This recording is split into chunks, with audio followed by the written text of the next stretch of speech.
Let's move on to Ravens, Washington Football Club. The Ravens disappointed a lot of people, and they're still 13-point favorites on the road against the Skins. This total is sitting at 47, and it hasn't moved. Lamar Jackson still can't seem to throw in the most important situations. 15 of 28 for 97 yards, still ran for 83 yards. Disappointing 34-20 loss at home versus the Chiefs. Their defense couldn't get stops, and Jackson couldn't move the ball through the air. Dobbins led all receivers with 4 catches for 38 yards. Edwards, Gus ran 4 for 39. Ingram 7 for 30. Washington lost Chase Young to apparent groin injury in that 34-20 loss at Cleveland. He wasn't making much of an impact before he got hurt.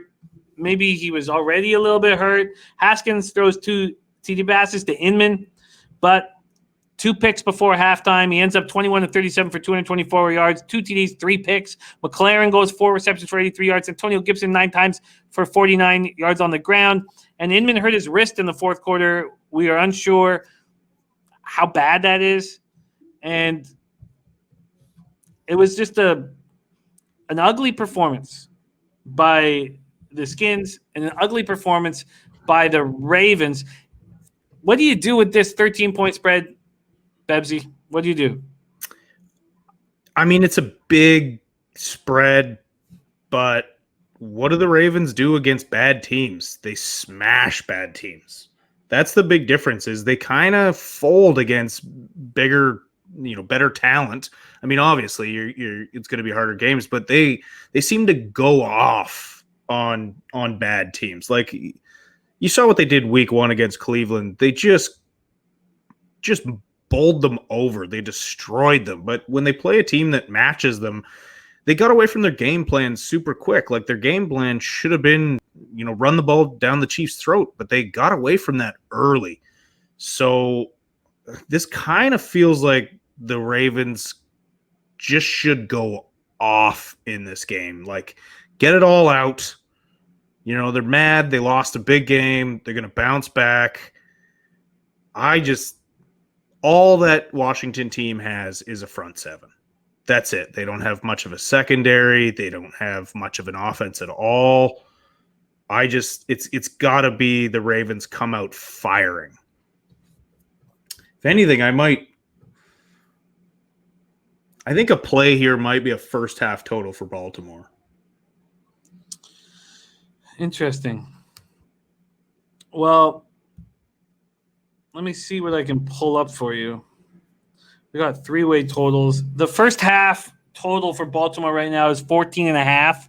That's juiced to the under. So you get even money at Bet365 on the first half over 14.5.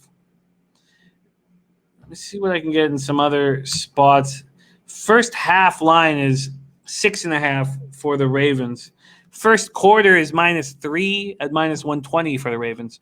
What of those bets that I just offered up pique you the most? I think I like a first half total for the Ravens, to be honest with you. I'm not sure what will happen throughout the course of the entire game, but a first half total is appealing to me. Well, first half team total at 14.5 at +100 at Bet365. Would you like to make that an official pick? Yeah, let's do that. All right. First half team total at 14.5 at +100. It's available at Bet365. First half team total over 14.5. This is what Birdie says. He says, I disagree a bit, Bebs. He says, that was a massive letdown. This is not a play, but it will be on a parlay. He says, Washington money line is very live. What do you think of that?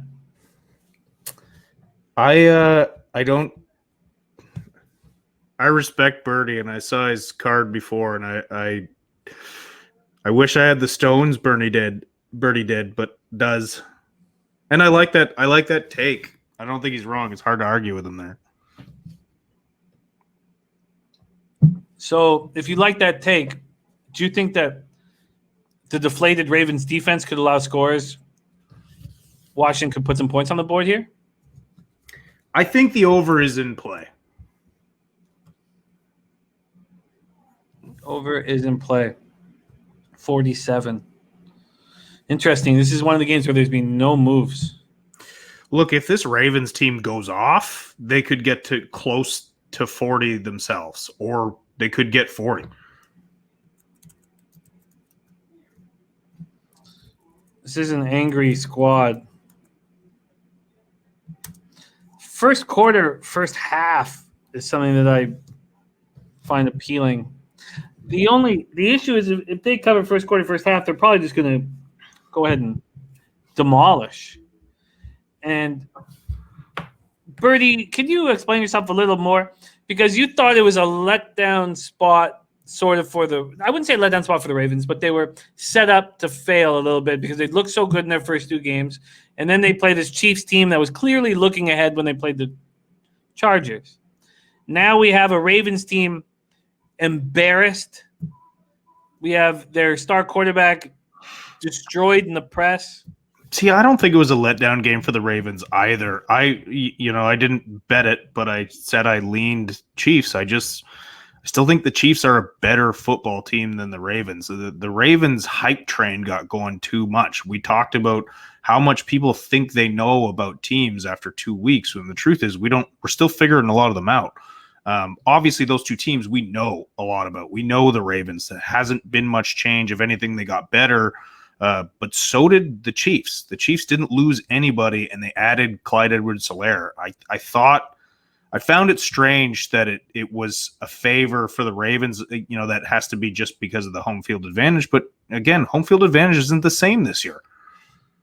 So I don't think it was a letdown. I agree with you, Jimmy. I think the Ravens were set up to fail. They were put in a bad spot. Well, interesting. Bertie says they were gutted last night, and they lost to the Browns last year at home in this spot after a loss. Nutflesh says, I don't think Harbaugh was willing to lay a lot out in week 3. Elliot V says Bebsy looks like a WWE wrestler. Is that a good thing or a bad thing? That's a good thing, man. It's got to be a good thing. I don't know, man. A lot of those guys are run down and addicted to pills. Is that what you're saying? Late in their career. Yeah, what do you mean? Like an active WWE wrestler, or like, Greg the Hammer Valentine? The Hammer. Guy's all right, master now. Well, I'm very interested in the first quarter, first half. In fact, I'm more interested in the first quarter. I guess maybe I'm more interested in the first quarter. Okay, I'm not going to sit here and hum and haw, but I will have time to make some decisions as we break down the other games. All right, let's go up to the next 1:00 game, that being Cardinals-Panthers. Cardinals-Panthers, interesting spot. Arizona opens up at -3.5. The board is all over the map here. You can get 3s, you can get 3.5s, and you can get 4s. This total opened up at 51.5. Now there's 52s and 52.5s. Nutflesh says, just back to the last game, says, where can you get the Ravens team total at? I can get the Ravens team total. I gave you the first half team total, but the full game team total is at 30.5 for the Baltimore Ravens, 30.5.